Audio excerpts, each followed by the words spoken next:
We're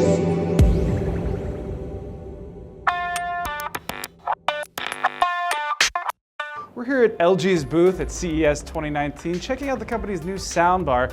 Now the company is going to have three new soundbars actually this year, but have only brought one to CES. This is a very interesting bar. It is a 4.1.2 bar. Now that includes stereo channels up front.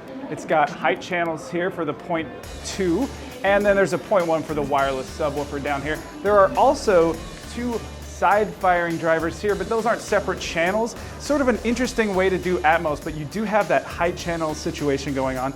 And if you'd like to, you can add LG's satellite speakers for full discrete surround sound, but that doesn't come in the package. Now there are a few other interesting things about this bar. One of them is it does have Google Assistant, and you don't need a speaker for that. You can actually do it right from the remote right here.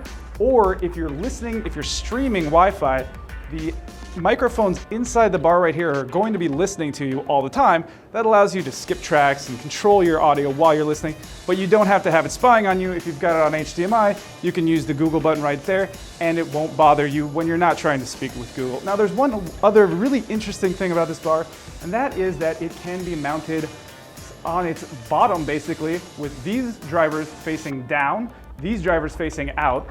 We're told there's a gyro system inside which moves the drivers. It's going to be really interesting to see how this works on the wall. We're not sure how it's going to sound, but supposedly it sounds pretty good that way as well. But an interesting way to configure this bar so that you can have it flush against the wall. It's really an aesthetics thing there.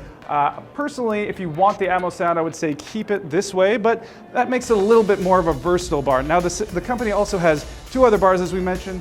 This is the SL9. There's also the SL8, which is a pared down version, 3.1, and the SL10, which is going to offer you 5.1.2 full surround with two height channels.